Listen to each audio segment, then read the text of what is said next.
Welcome to Enchanted Tarot. This is for the sign of Scorpio for the month of August. It is a general reading. That being said, it may or it may not resonate with you. If it doesn't sound like your story, check your other placements. Your messages could be there, but if not, simply check back with me in the following week when I put out new messages for your sign. So, alright, at the heart of this reading, we have that Seven of Swords. You see the fingers crossed behind the back. And we have the Three of Cups in reverse here. And this Seven of Pentacles, it's like a sense of foreboding here, okay? Now, what is this about? Well, I think that you're not quite sure if somebody is being honest with you about where you stand or where the relationship stands.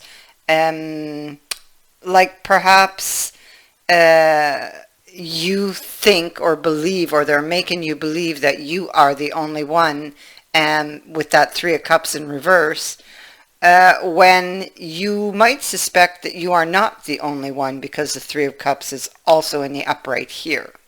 So there's like this sense of foreboding, something that makes you feel that this person may not be totally honest with you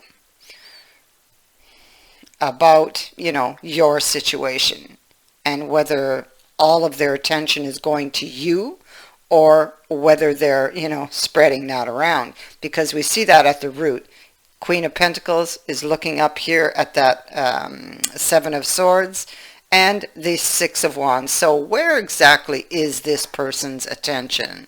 Am I getting all the attention, or are there others getting this person's attention? Are they really interested here? Or, has the interest kind of wanned out, declined?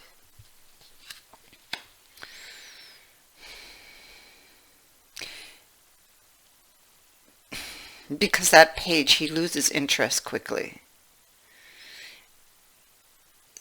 Temperance and the Five of Cups. So this could have been or is a reconciliation. Someone could have came to you and expressed regret for, for something that was done, some damage that was done, for a situation that really ended badly in the past.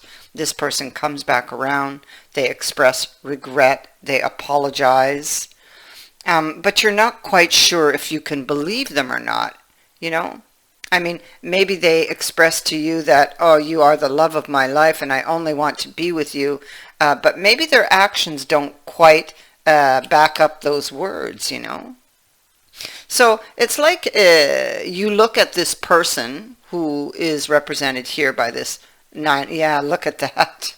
The Seven of Swords is right under him, and the Nine of Swords. So that is what you're worried about, whether this person is holding back information from you or not, and whether this cycle can actually begin, or is it, is it really over, is what you're wondering.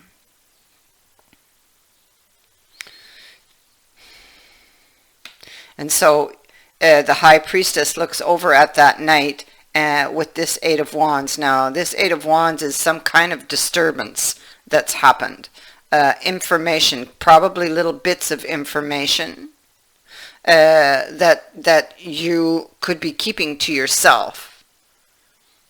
But it speaks to little bits of information and not the entire picture. Okay, so be careful there.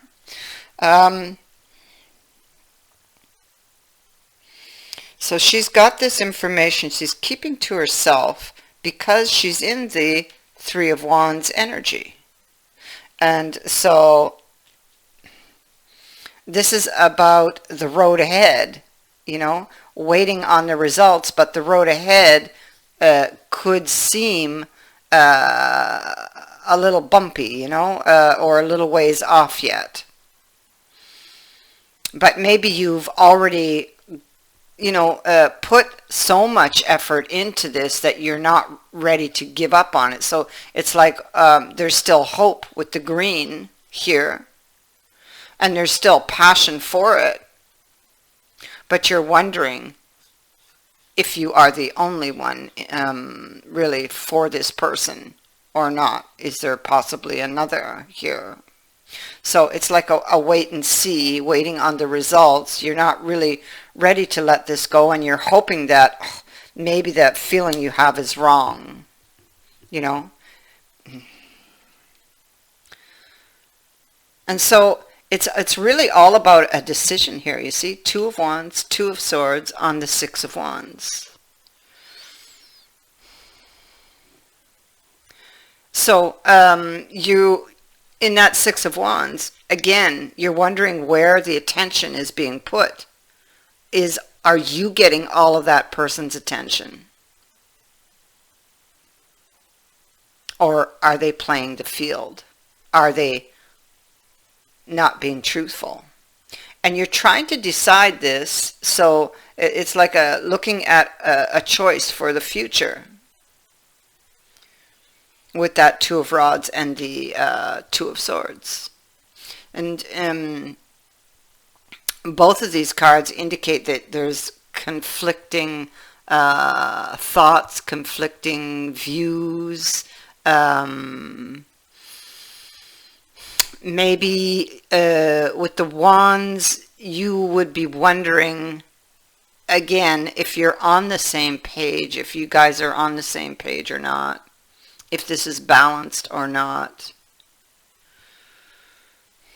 But you feel like you don't have the whole picture, like you've only got little bits of information.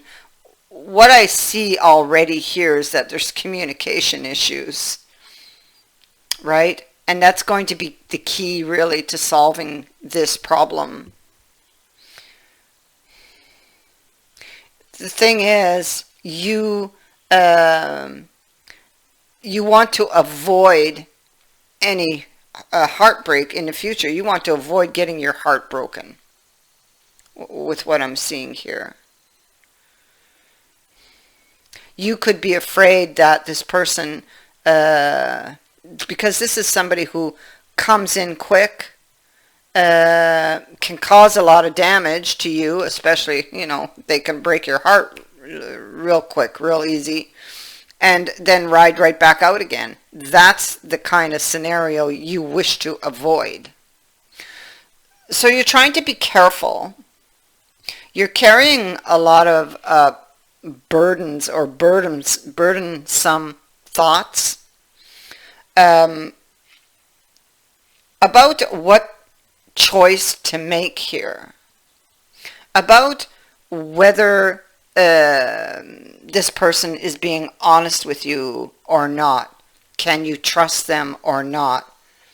Clearly in the moment you are not trusting them. But maybe this person is hard to deal with, and maybe this is why. Maybe there's somebody who can be a little reckless or might take offense easily, and maybe this is why maybe you hesitate to open up this conversation with this person. Maybe because it is somewhat fragile.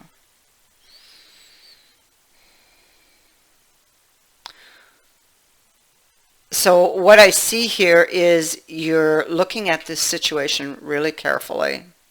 You're thinking things through, being careful, because you do, at the root, you want this relationship, and you want to be wrong about that feeling.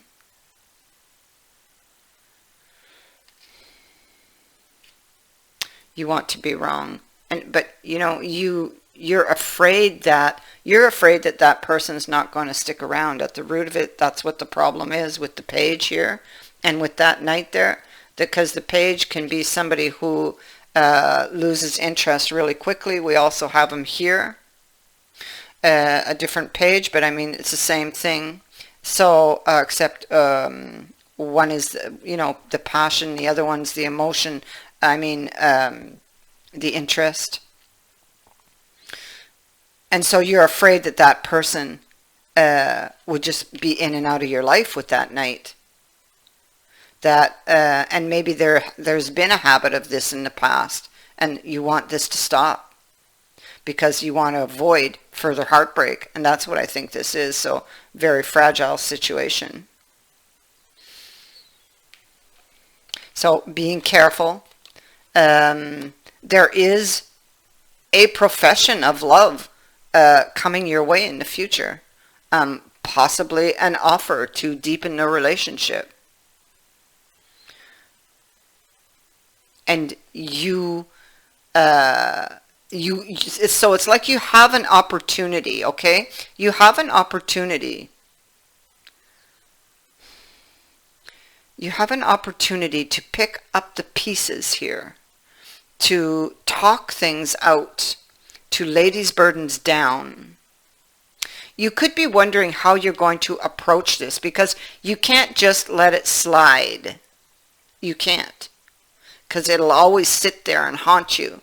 So it has to be brought out into the open, and it has to be brought out carefully because of the way the other person reacts. But it is necessary.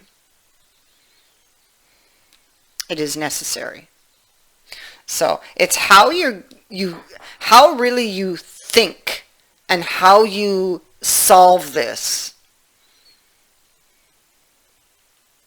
Be careful.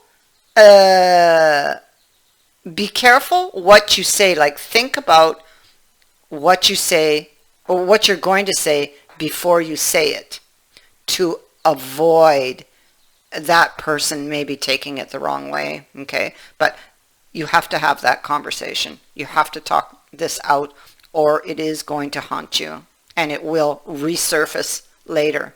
Don't sweep it under the rug. But